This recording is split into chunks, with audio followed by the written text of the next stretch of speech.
It's the Morning Star Drive 117.8. You soaring up with sky, now's the time, don't delay. I'm sitting in my ride and it's time to fly. So let's realign, just listen and fill your mind. Hey guys, how is it going? And welcome to the Morning Star Drive on 117.8. It is Friday, December 1st, and so happy for you joining us. We are ready to start another day together with the Lord. So subscribe to us on YouTube, follow us on SoundCloud, and make sure to support us on Patreon. So today we have an exciting podcast for you. We have Until the End with Daniel Baker, the Wednesday Message Word Study, and of course commentaries, updates, and news on what is happening around the world in this history today. Whew. All right, everyone, how are you doing? Yes, it is Friday. Yes, we have reached the end of the week, and I'm super happy and excited.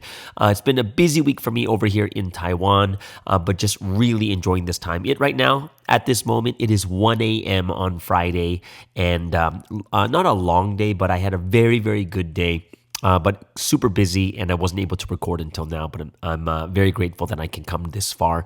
Q&A Thursday. So if you have any more questions, go ahead, send them to me, whether it's a DM or put them in the comments or an email. Would love to get it any way that you'd like. And if you haven't yet, for today's video, leave a like and comment to build our community. Just super happy for everyone joining us every weekday on the Morning Star Drive. So let's get up and support each other each and every day. This week's Sunday message title is Treat the Lord according to your faith. All right. So yes, guys, December is here. We are in the last month of December. And, just a big congrats to everyone that we've made it this far. We're at the last month, guys. We never thought we'd make it this far, but even though it's the month of judgment, right?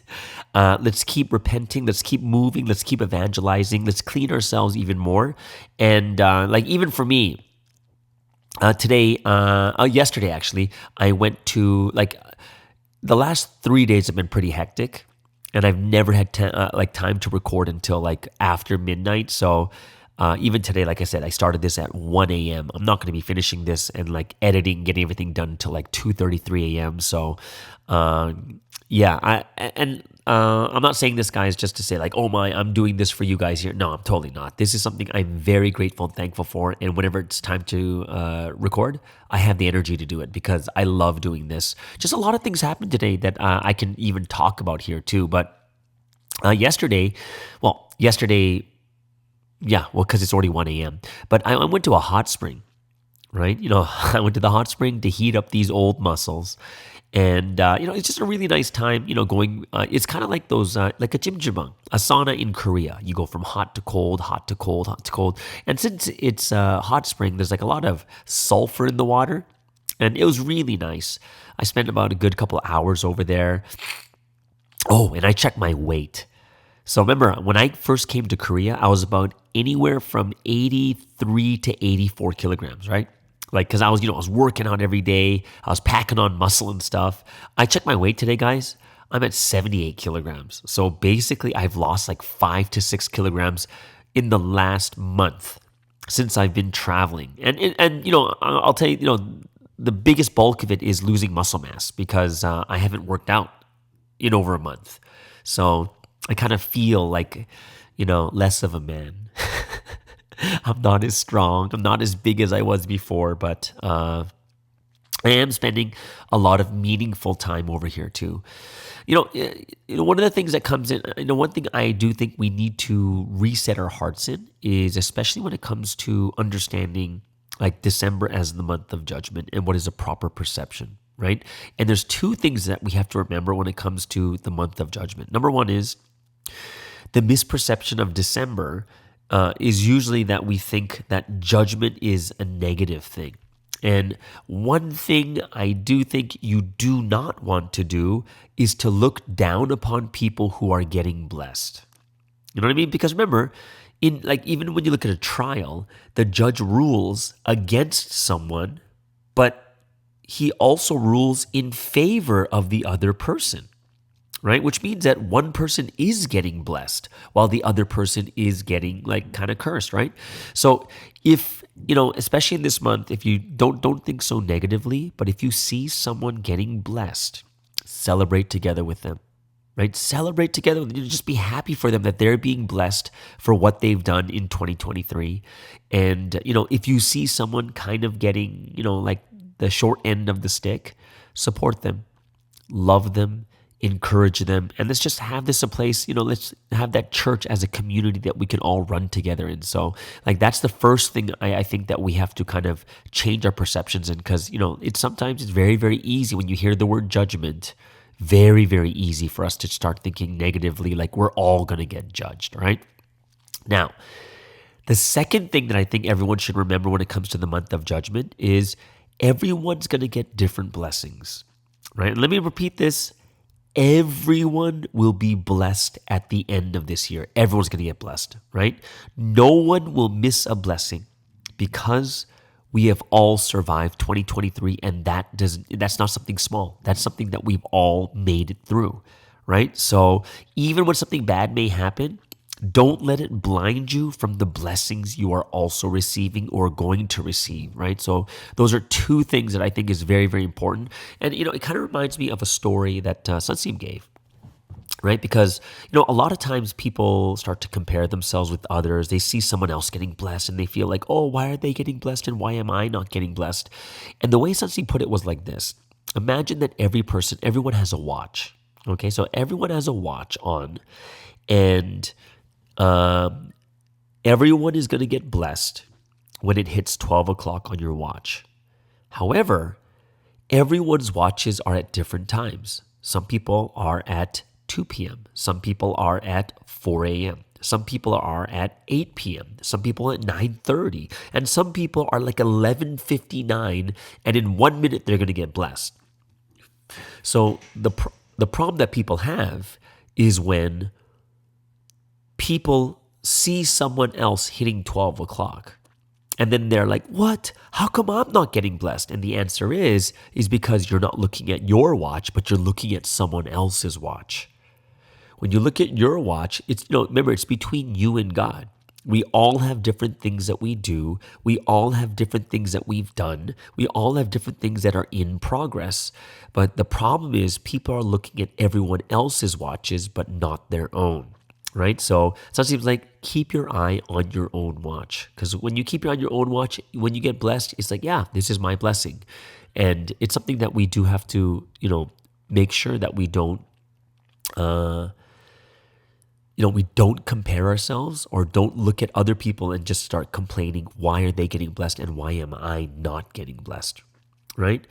And something else I would say that we should do as people of our churches, we just got to realize that, this is just not a normal year for anyone, and especially for leaders. So some leaders may be a little bit more sensitive than others, and it's okay. We just have to be very, very understanding because it's a stressful year and everyone made it through to the end. So please encourage your leaders. Make sure all your leaders are prayed for. Treat them really well. They have done an excellent job this year. It was a hard year. And even though we're only dealing with our own issues, the head leader is dealing with everyone's issues, right? So if you have the chance to, give your leaders a gift, even if it's small or even if it's just a handwritten letter or whatever it is, give them something just to let them know that they are appreciated and they've done such a good job, right? So, even for me, I look at whenever, because I used to be a head leader and I know how stressing it is, no matter how sensitive, no matter how crazy, no matter how good or bad a leader is, I really feel their side because we really don't know what's going on in everyone's lives, right? And especially for 2023, there's been some craziness, and some people are a little bit more sensitive than others, and it affects them in a different way. So I really hope that we can take care of our leaders in a good way. And especially, think about this, guys. You are dealing with yourself while the head leader is dealing with everyone. So just make sure you treat them really well. They have done an amazing job this year. And let's just hope that we can, even if they may not get a lot of blessings from God, let us be the ones that give our blessings to our head leaders who have been doing an amazing and awesome job, right? So one of the big things is like, hey, like Sky, why are you recording at 1 a.m.? And the answer is, I just, well, today, I went to the spa in the morning. Not spa, what do you call it? The hot springs. And then after that, I had about an hour and a half to just, I got home. I had an hour and a half to just decompress. So that amount of time wasn't enough for me to record. And then I went out to go meet some other friends. And I had a really amazing time meeting some good friends. And they are also leaders. And the conversation, it was just very, very amazing. And I really believe that it was led by God. The conversation, like, we had in the beginning when you're meeting people, it's just like talking and joking and laughing and eating together. And then it was like conversations began to shift as someone asked the question is, hey, what did you learn or what did you realize from head leading? And the conversation started off with leadership. And I talked once again about, not going for a number that is uncontrollable. I talked about this yesterday, like, hey, we can't control when people pass or not. So let's focus our numbers on things that we can control, right? And just really making sure that everyone feels like they're acknowledged and that what they've done is worth it. And one of the things that I told them about was, when people feel like they haven't, because people haven't passed, they feel like they've kind of wasted their time, right? And the one thing that I told them was, hey, when I was in England, I told this story already, so I'm not going to even talk about the whole story, is I was given 3 months by Sunstream to evangelize one person. I was given 3 months, right? And put it this way, this is a country where there was already a church for like 6 years and not a single person was evangelized. And Sunstream came to me and said, hey, I'm going to support you money for 3 months. And if you don't evangelize someone in 3 months, guess what? I'm not supporting you any more finances. Like that's how strong Sunstream was to me. But lo and behold, I evangelized someone in exactly 3 months and they realized this history in 3 months to the dot. And I was like, whoa, this is so, I was so happy that I wrote to Sunstream like, hey, Sunstream, this is what happened here, that someone passed. And then over the next 6 to 8 months, we evangelized like another 2 to 4 people. And what eventually happened was we reported to Sunstream about how the church is doing. We now have like 8-9 people in the church. And then Sunstream gave us a name, Promise Church. Some of you were probably there at that time when we were touring Korea and stuff like that too. But the reason why we're called Promise Church, well, what's the reason why you're called Promise Church? Well, 1999 is when Sunstream, I remember I talked about this. Sunstream is the one that went to evangelize every single day, right? And as he's evangelizing every single day, he basically, he couldn't evangelize a single person, right? And I told him the story like, hey, Sunstream wrote, Sunstream saw the rainbow, he got the promise, so we're the fulfillment of the promise. But I told him that story is like, hey, Sunstream wrote, sow with tears, reap with joy. And guess what? Someone's mission is to sow with tears. So even if you don't see fruit right now, don't make it so that people feel that their efforts were in vain. But let's celebrate it. Celebrate all the efforts they put in, and it's okay if they don't pass anyone. Why? Because it's not up to us. It's between them and God. So we went to that conversation, and then we went into like stories of demon possession. Yeah, crazy, right? So we're talking about demon possession, all the stories of like doing exorcism here and there. People were kind of scared and afraid, but also inspired at the same time. And then we got into this really important part, which was about testimonies. And I thought this was something that, this is the part that really inspired me that I wanted to share with you guys today, right? And it's about the ability to give a good testimony, right? Like, I'm going to ask you guys this rhetorical question. Have you ever heard a testimony and it wasn't that great? Like you weren't so inspired. It kind of just ended flat and you're like, oh, it's just a story. Or sometimes it even feels like the person is just bragging about themselves. Like, even if they're not trying to do that, it kind of just ends that way. And you kind of like, at the end of that testimony, you were just hoping, like, man, if they just added something here, or if they just did, like, it's just missing something, right? And when it comes to testimonies, there's something that's needed to make it a more powerful testimony. Because people have amazing stories with the Lord. People have many amazing stories with the Holy Trinity. The problem is that the testimony isn't developed enough to make it something where everyone feels, oh, that was so amazing. Like, they feel like they're watching a movie. And then at the end, they're like, oh, yeah, I totally get it, kind of thing, right? And, like, when I look at a testimony, like, there's a story involved. A story that takes you on a roller coaster of emotion. Like, you're so excited, listening to one part, laughing at another part, crying at another part here. And then at the very end, the person giving the testimony shares what they realized, shares what God taught them through that lesson. And when you hear that realization, it also makes you think deeply about your life, makes you think deeply about your faith, and it makes you think deeply about what you can do next in your life. How can you do something like that too? So I talked about, I like even trying to do a workshop here in Taiwan while I'm here, like a very, very easy workshop. So, like something where people can learn how to make a testimony. You know what I mean? Like, when you have like a real, fully developed testimony, you can use that testimony anytime. Like, when someone wants to hear something, you have that story ready in your pocket. Everyone should have, like, as you grow in this history, my 25 years of history, I should have like dozens of them, right? And I have to have them all prepared and ready for any situation, right? And I would say that there are two major parts to a testimony. What are the two major parts? The first part is storytelling.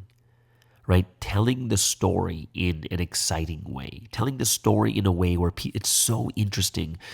And then, of course, the second part, which is the realization from that story. Right? So, like, these are the two parts. It's storytelling and then the realization from that story. And those are the two big parts of a testimony. So let me tell you about, like, storytelling. Storytelling is, someone who could tell a good story. They take you, they kind of build a story. And as that story builds, like, you can feel more and more anticipation. Like, oh, what's going to happen next? Oh, what's going to happen next? And you go on this amazing journey in your heart and mind. And you're like, oh my gosh, and what happened next? And you feel the same emotions as a person telling the story. And, you're always wondering what's going to happen next. And when you finally hear what happens, you are relieved and you are in joy. You are in shock. You are in sadness. Like, there's some emotion that comes out. And at the end of it, you're like, thank you, God. Like, you just felt you went through it. And then after the storytelling is done, you have the sharing of the realization of what God has spoken to you through that experience. And when people listen to this, when they listen to your realization, this is when people really get it. Like, that story was just perfect for this realization. It's relatable. It hits you deeply. You have no choice but to say amen. And you can reflect and rethink about how you are living your life with God. You know what I mean? It's like it reaches that level. You're like, oh, that's so true. And I think it's something where a lot of people, we lack in giving testimony. And it's only because we're not developing or working on it. And I would say that one of the biggest, and I told everyone, is like one of the biggest reasons that helped me to develop my storytelling was actually watching a ton of stand-up comedy in America. I listened to a lot of Eddie Murphy, Russell Peters, Dave Chappelle. Like, you hear these stand-up comedians and they're able to like lead an entire audience until they're like just uncontrollably laughing. Like, they control the audience. And it's the same thing for us too, is we need to be able to control an audience with a testimony, right? And I hope it's something that all of us can really become good at. But like I said, sometimes we just need to have like a workshop, like a good workshop on it. And like in the past, I used to I actually did a workshop for when I was in Korea. I did a workshop on how to make testimonies, how to get better realizations, or how to make good intros for your lectures. And there's one pastor. She's still in Providence. She used to be the pastor of the Kwangmyeong Church. Very, very tall Korean girl, right? And she was in this class I was giving, and I told her, I asked everyone to think of a story that had a lot of emotion in it. Think of a story that has a lot, like a strong emotion. And she told me the story where she's from outside Seoul, and one of her dreams was to go to a university in Seoul. And she was like, she worked so hard to try to get into at least any university in Seoul. And finally she applies for university. And guess what happens? She gets rejected by every school. And then she felt like, oh my gosh, my life is over. Oh, I couldn't get into a school in university in Seoul. And she just felt so dejected and depressed. So she ended up going to university in her town or in her city.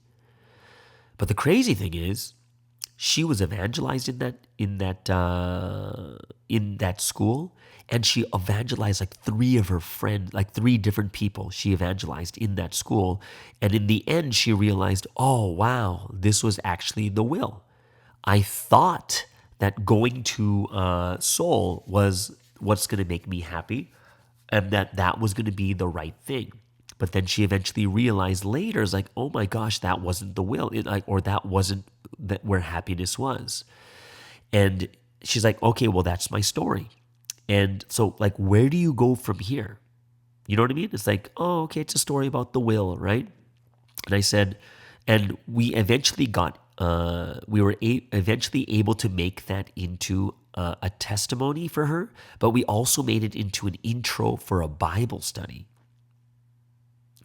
And, this is like, I made an entire lecture based on that story she gave me because I thought it was really, really powerful. Because when you think about university, some people think that, oh my gosh, if I go to that university, I'm gonna be happy. I gotta go to that university. And I'll ask a question to you is, well, if you go to that university, right? So you haven't gone there yet, but if you get into that university, my question to you is, can you guarantee me 100% you'll be happy at that university? And the person's going to say, no, I can't guarantee it. And then, remember, this person didn't get to that university, but they ended up going to a university in their own city. And my question to them next is, can you guarantee that you'll be unhappy in that university? And they also say, no, I can't. The answer is, you don't know. You only think that will make you happy, but you really don't know. And that's kind of like why a lot of people, like, look at their lives. They think that if they are with that guy or girl, they're going to be happy. But when they finally get to date or be with that girl, they break up in 3 days. They thought they'd be happy with that person, but they really don't know. It's just like that story, right? And this is the same thing. This is a great intro because it talks about, hey, what about God? You think you'll be unhappy with God. You think that you know who God is, but you really don't know until you actually experience it. And this is when that girl can say, yeah. And I found that I was actually happier being at that university. And then we get into an actual intro, right? So when you think about it, yeah, there's a lot of stories, a lot of testimonies we have in life. Sometimes it's just underdeveloped, and that's why you think it's not a big deal. But one thing that the Holy Spirit said during a Sunday message like last year When you look back at the things that I've done for you and you really think about it and pray about it, this is when I'll help you to realize even more deeply about what I actually did for you. And, it's one thing that I really, really hope people can do is really realize what God has done for them. I think that's a powerful thing, because testimony changes people's lives. Testimonies make people take action. Testimonies make people start to believe in God.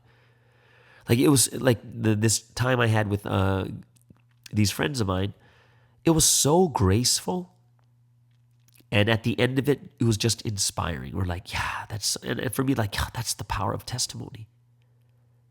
But what if people never develop their testimony, so they don't have that inspiring thing to say of what God did in their life?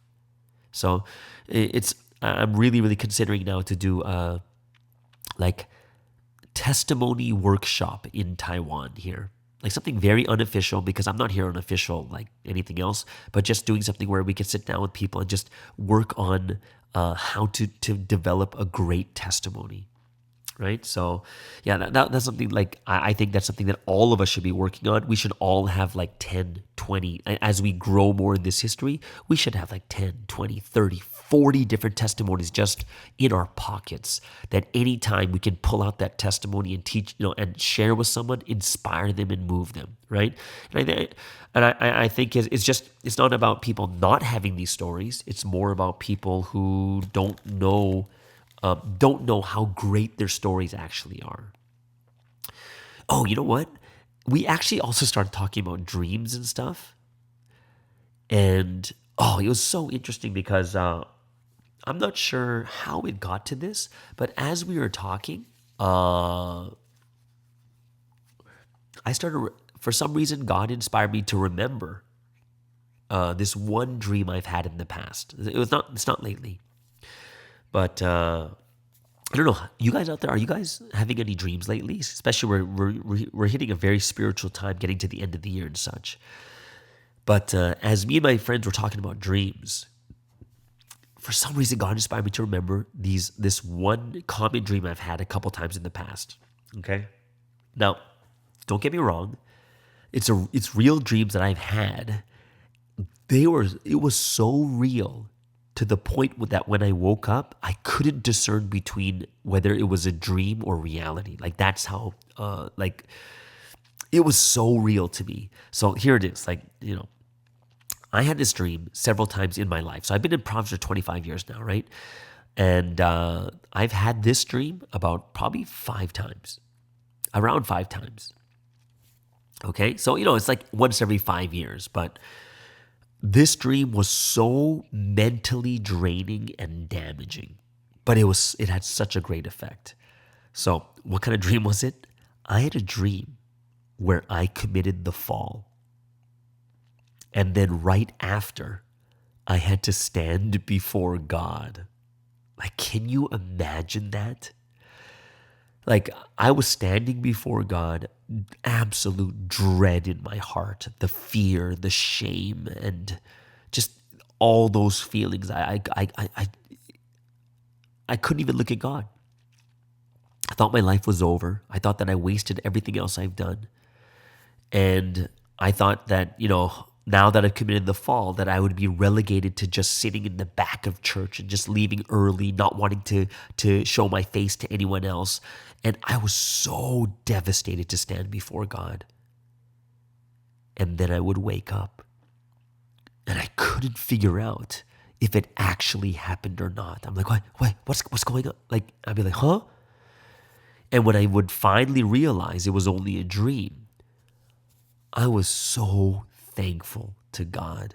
I really felt what it was like to fall and come before God, that feeling. And that was a feeling I never wanted to feel again. Like, I've never been so thankful to God that I didn't actually fall. I'm like, oh my gosh, thank you so much, God, that I didn't actually fall. And I've had that about almost 5, I think around 5 times in my life. And that was just incredibly, like, you wake up so shaken. You wake up like, did I actually do that? And in the end, you realize it was just a dream and you're so thankful, but you realize what it would actually feel like. Because in my dream, I actually thought it was real, like 100% physically done. And that's like, man, it was great that I had that dream, because having that feeling makes me never want to ever have that feeling in my life, ever. So, yeah. Super intense, super crazy, and I was just like, I'm not even sure why God reminded me of that. Have you guys ever had a dream like that before? Remember, it doesn't have to be about the fall, but like that real, that you couldn't figure out reality from a dream when you woke up. Have you guys ever had that? Yeah. So, yeah, can you imagine? So, we're having these conversations, and we were like talking for 5-6 hours, just talking and laughing and joking, going, talking about these stories, just being led. It was a very graceful time, and I was very thankful for it. And that's why, even for me, I have zero regrets that, it's like 1:30 and stuff, and I'm recording now. But it's my last podcast of the week, and I get 2 days off, so it's not like I'll have some time to rest and stuff like that too. All right. So, this weekend's going to be a different weekend for me, because I'm going to be heading over to another region in Taiwan. I think I'll go to Kaohsiung. Forgive me for like totally ruining the Chinese for this. I think it's Kaohsiung. I forget what it was. It's Kaohsiung, something like that. So I'm sure you guys are going to correct me in the comments below. But that's where I'll be heading for this entire weekend. And I have decided to stay a little bit longer in Taiwan, so I'll be here until December 11th, I believe. So, and then I'll head somewhere else, and I still haven't bought that ticket yet. All right. So either way, let's get into the first break of the day.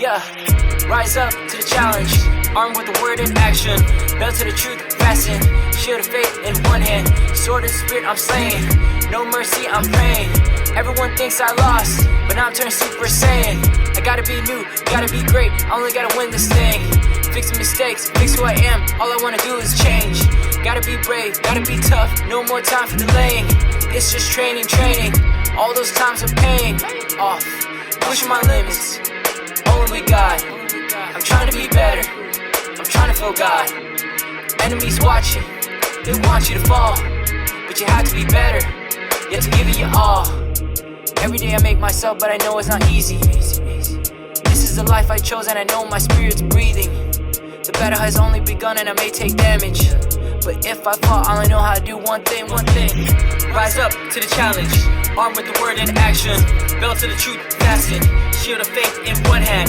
sword of the spirit I'm slaying, no mercy I'm praying, everyone thinks I lost, but I'm turning Super Saiyan, I'm Goku turning Super Saiyan, I'm charged up, now I'm playing, on the mount like Sinai, I can live with God like Wi-Fi, receive the word, always praying, spiritual path where I'm staying, everyone thinks I lost, but I'm always with him, so you know I'm prevailing, protecting myself from Satan, armed with the truth, now my angels will shoot like, now I'm at my truest form, I'm trying to really be the greatest, the power level can't contain it, my energy is never draining, look how far we have made it, unlocking levels never hesitated, there's no trying, you just do it or don't, so fix your thoughts instead, everybody makes mistakes, just gotta take notes, can afford to do it again, life is so easy, if you just do what is right and just follow what's real, victory comes through skill, gotta stay on course, time to kill.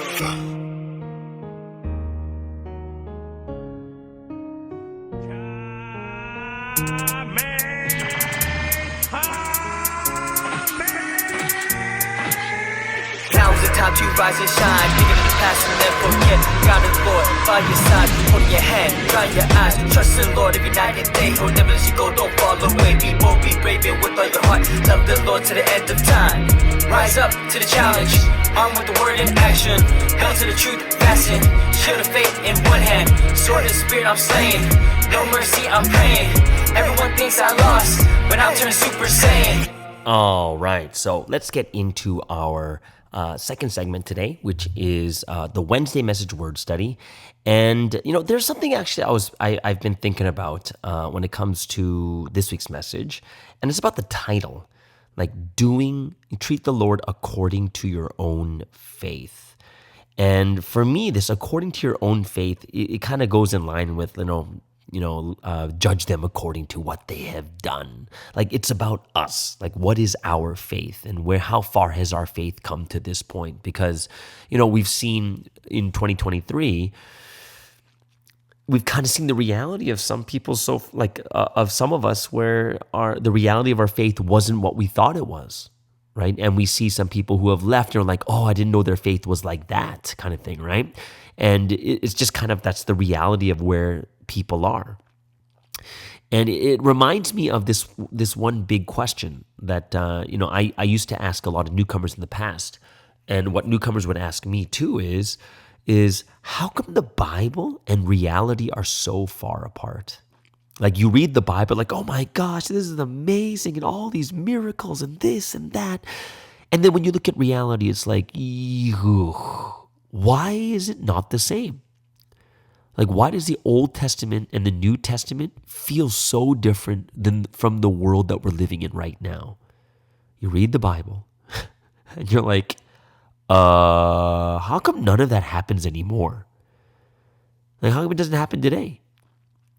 And, when you read this week's message, it's like, treat the Lord according to your own faith. We realize the world does not see God, or we do not see the same things that happen in the Bible. It's because of our faith. Like, what? What do you mean, because of our faith? Like, the only reason why the Bible doesn't come into reality is because we don't actually put the word into action.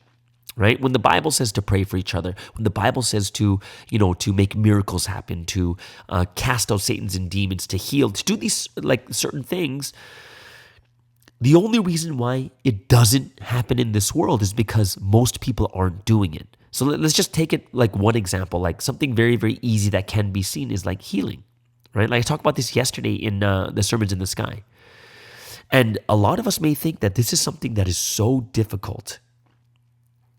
And it's not something that just anyone can do. And the answer is, yeah, that's true. Not anyone can do it, right? Not just anyone, but who can? It's the people of God. It's the people that have the faith in God, that God is almighty and all powerful, that he can heal people, right? Like I said, remember I talked about yesterday that I was 14 years old and I healed myself. But how? Even my reasoning wanting to be healed was to just play football with my brother. It was so lame. But God still answered my prayer. And we have to think about this is, in the end, what is the biggest reason why people never heal?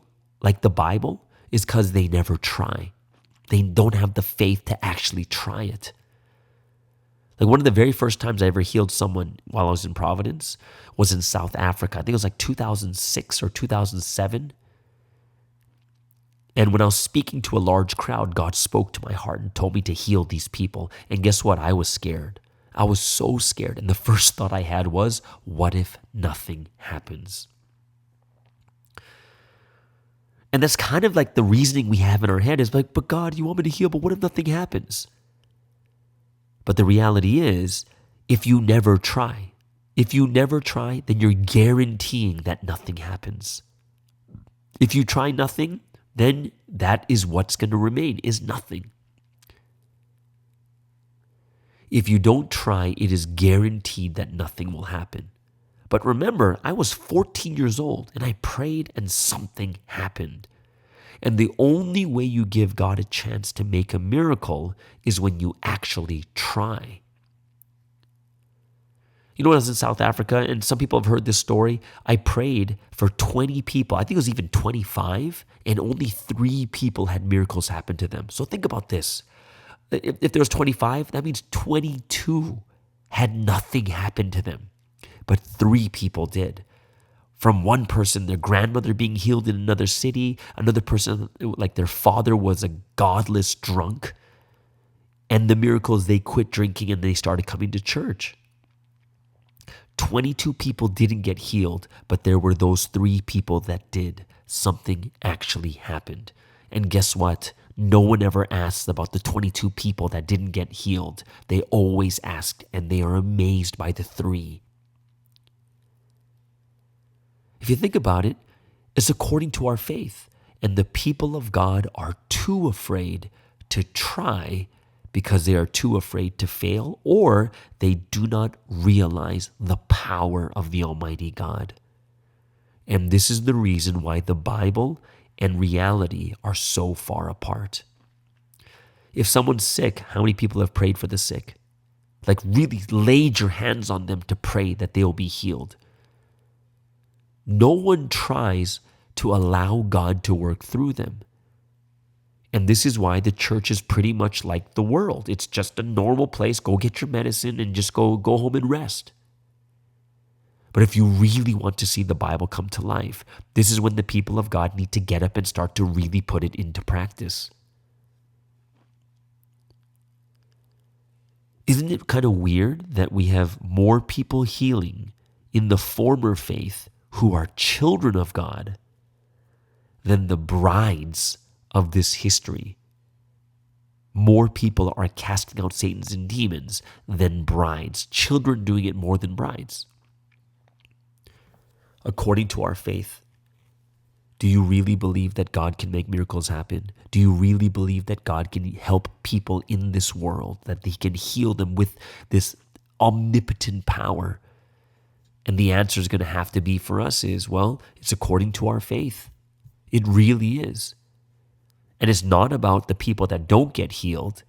It's about reaching the people that will. And that's just and I'm just using healing as an example. That's just an example. But there are so many things that we can put the words of God into action. There's so many things. And we have to be those that put the words of God into action to the point people say, wow, God is working in this church. And I'm not going to tell you guys that the only way to see it happen is through healings and casting out Satans and demons. Like I'm just using those as examples. But people need to see God in action in our churches. And the only way God can take action is if He has a body. Just look at Sunstream. The only reason we're able to see Wolmingdong is because Sunstream put it into action. We're like, holy smokes, that's crazy. And we're like, okay, this is amazing, right? And because Sunstream puts it into action, we're able to see God in reality. But in our everyday lives, how does that happen? How does that work? It only works when we put the words of God into action in our everyday lives, and people start to see these mini miracles happening all over the place. They're like, wow, this is really true and this is really real, right? So, this week's message, doing things according to our own faith, right? Do things according to our own faith. And we saw the stories of like Mary and Joseph. And how do they do it? They did it according to their faith. Joseph absolutely had the faith that even when he was in jail, God would fulfill His promise. He still believed it. Mary too. Even when the disciples, the people closest to God, told her not to do it, she had the faith. And this is why her name has been remembered for 2,000 years.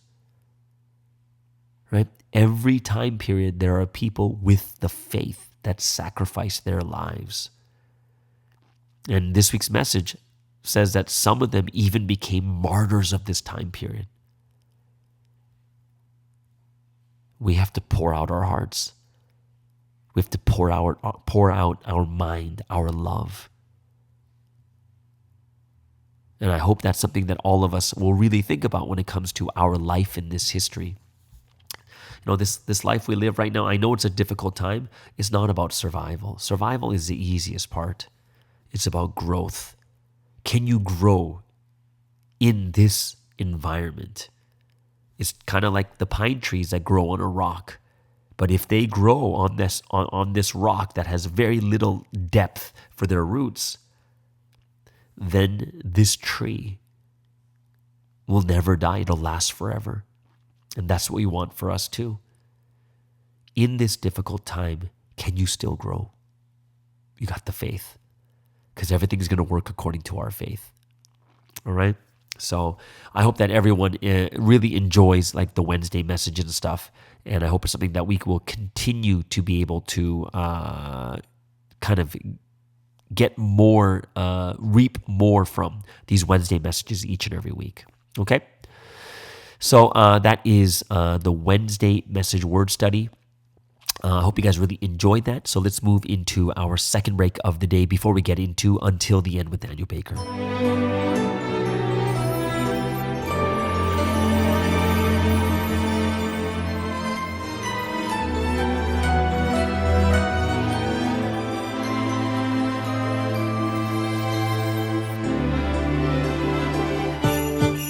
I'm happy if you're happy.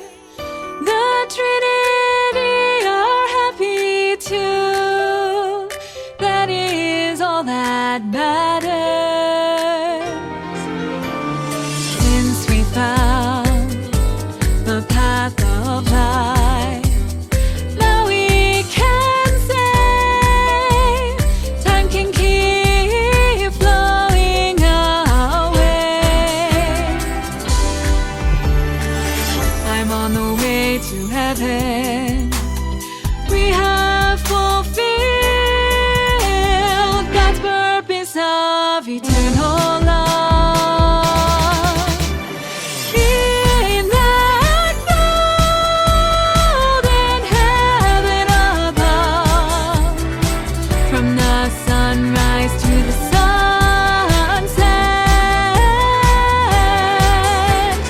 even as the moon begins to rise, even as the stars light up the night, we should go on serving God, serving the Holy Spirit. You and I should spend our days like this.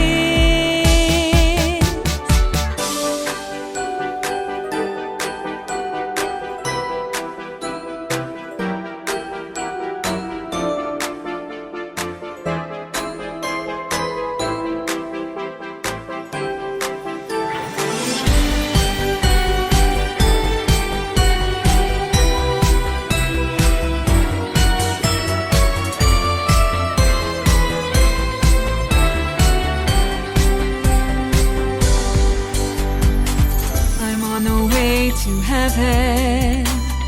We have fulfilled God's purpose of eternal love. In that golden heaven above, from the sunrise to the sunset,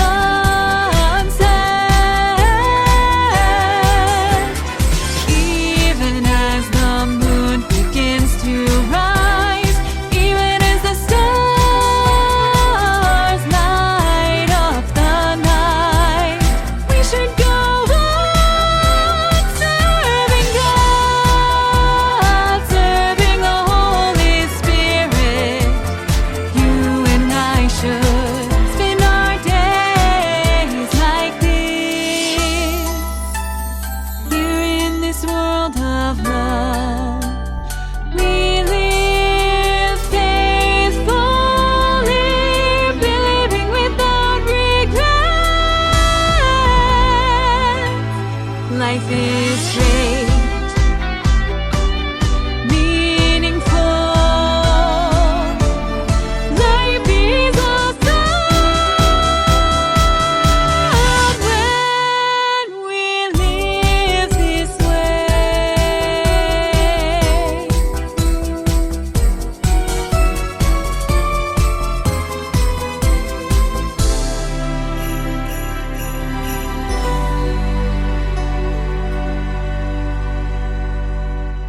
Okay, so let's get into our final segment of the day and the entire week. And of course, every Friday we have Until the End with Daniel Baker.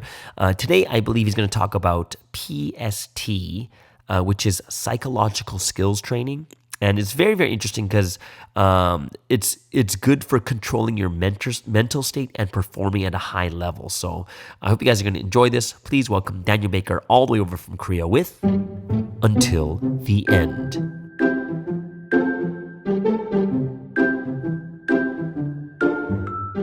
Hello, everyone. Welcome back to the Do It Until the End podcast. I hope you guys are having an amazing week. It's finally the last day of Friday. It's Friday. Oh, yes. It's very interesting that people really look forward to the end of the week, right? It's because, a lot of people, including me at one point in my life, I'm 20, that, we were working jobs and one Monday, Tuesday, Wednesday, Thursday, Friday, we would have a break. Now we finally see light at the end of the tunnel and we're like, oh my God.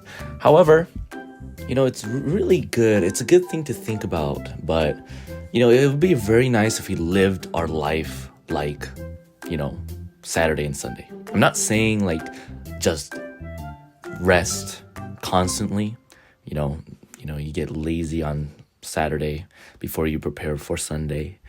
It's not like that, but I'm thinking more of the mentality or the mental calmness we have during the weekends. We're not constantly stressed because of work. Oh, I need to wake up at 8, 9 to go to work. I'm so stressed about this, that. I'm having some conflicts within my work. Not thinking about that.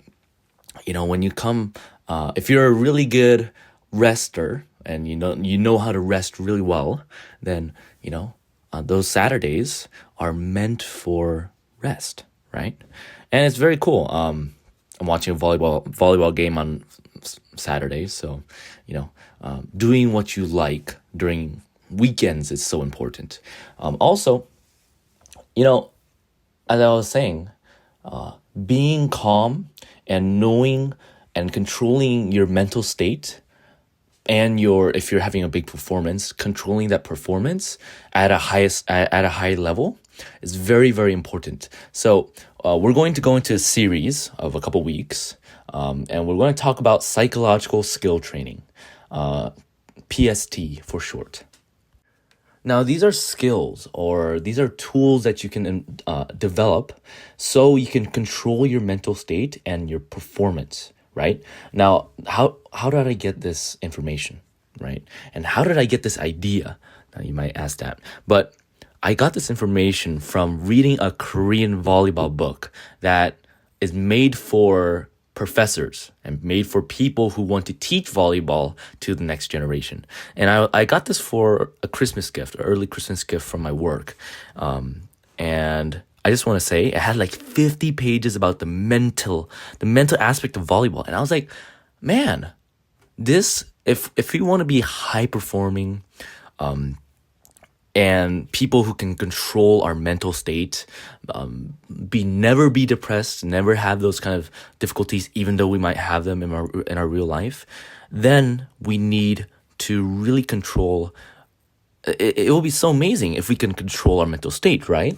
So let's go into the psychological skill training. Now, because this is going to be a longer format, I'm gonna chop it up into 2-3 weeks so we can go deeper into the different topics. So I'm going to talk about 7 topics, and today we're going to talk about 2.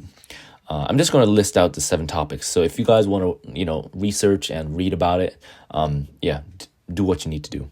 So we're going to talk about goal setting, image training, relaxation, concentration of environment, confidence, immersion, and arousal control.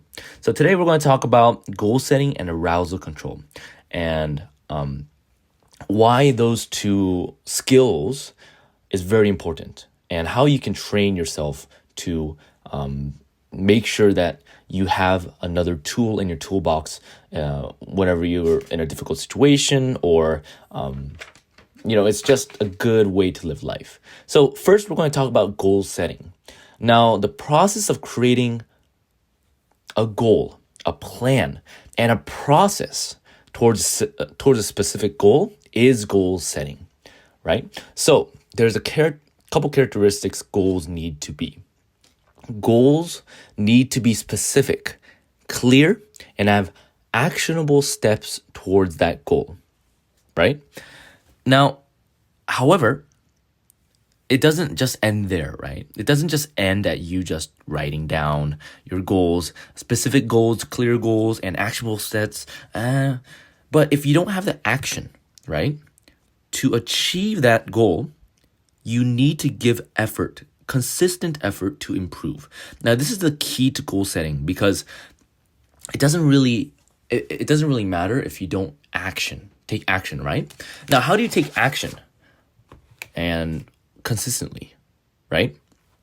Now, this is where two parts of goal setting is very important. First off, the first part of goal setting is the content of your goal setting, right? If you're constantly motivated and you enjoy and you love the content of the thing you're trying to improve on, like for me, it's volleyball, right? And I made a goal setting list or a specific goal for volleyball only, where I'm constantly working towards, right? And I wouldn't even, because the content of volleyball itself is so enjoyable for me, right? Because that content is very enjoyable, then it's much more easier for me to consistently do the goals or work on the goals that I really want to do.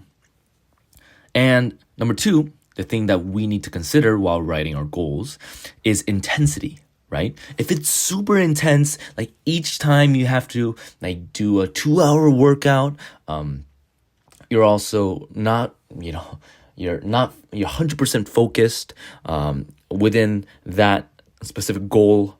Yes, it might, be very beneficial if you're able to do this like 100% intensity all the time, but let's be realistic with ourselves.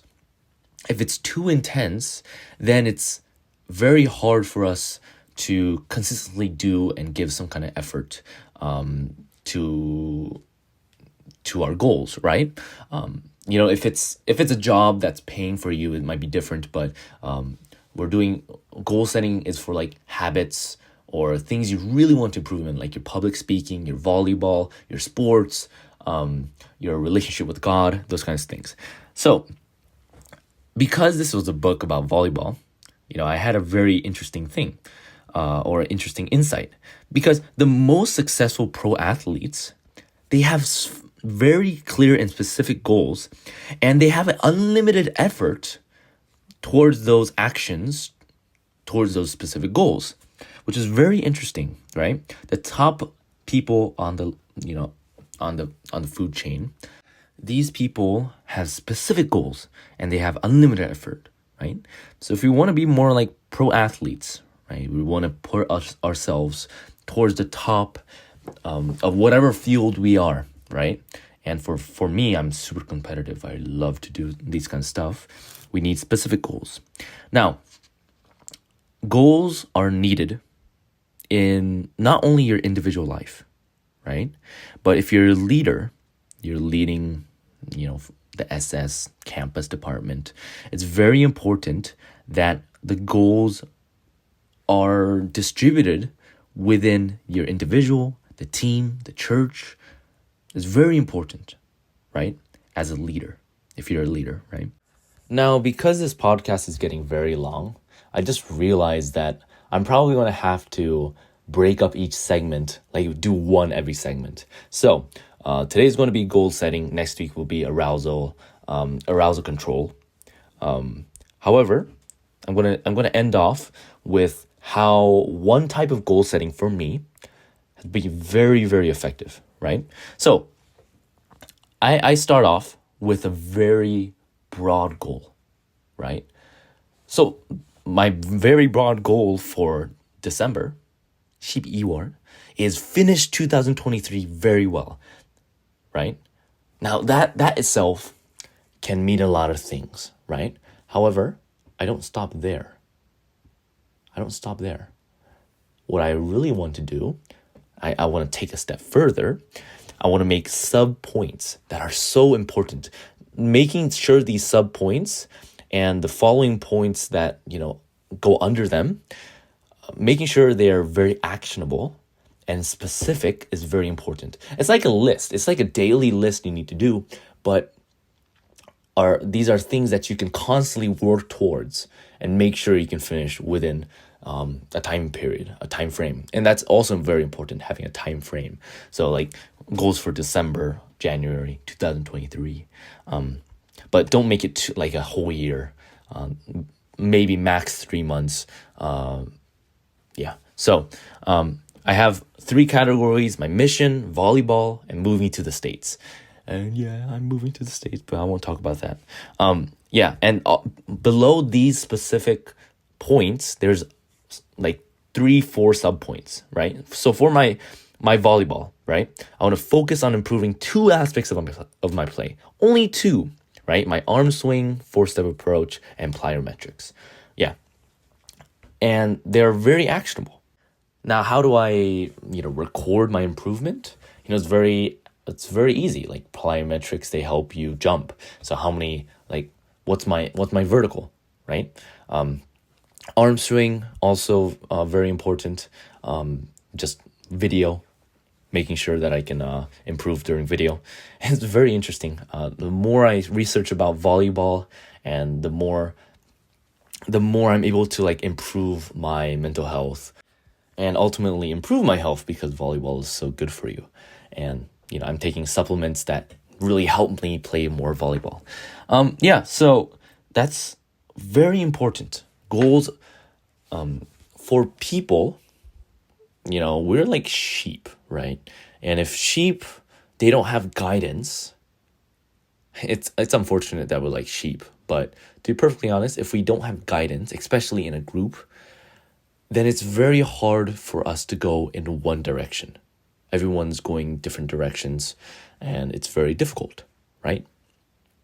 Yes. So even for you, even for an individual, very important to have a goal so you can, improve your mental health, improve whatever you need to improve, right? So if you, I really recommend, right?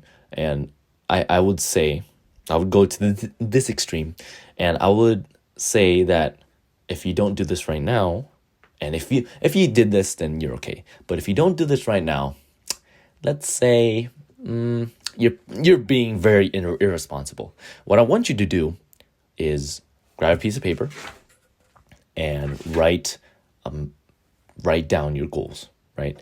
They have to be actionable, they have to be specific, and they have to be grand, something that you can work towards, right? And that's the essence of life that it's amazing, right? So this podcast segment has gone on long enough. So I hope you guys enjoy your weekend. To everyone who's going until the end and making sure that the mental health is doing amazing, so we can increase our intensity of love towards the Trinity. Let's walk this path together. Peace out, guys. Bye-bye. And thank you so much, Daniel, for another wonderful episode of Until the End. I hope you guys really enjoyed this mental health podcast, and it's something that can aid you in your daily life. If you have any questions or comments, please leave them below for Daniel. He will surely appreciate them, and he will answer them too. All right? So there it is, guys. That is the end of today's Friday podcast for the end of this week. I hope you guys really enjoyed it as much as I have. Have an amazing and awesome weekend, and we'll see you guys again on Monday on the Morning Star Drive on 117.8. It's the Morning Star Drive 117.8. You soaring up with sky, now's the time, don't delay. I'm sitting in my ride and it's time to fly, so let's realign, just listen and fill your mind. I'm burning with desire and the passion. Nobody can stop me when I'm like this. I got my head in the zone, I'm on the Morning Star Drive, I'm burning with desire and the passion. Nobody can stop me when I'm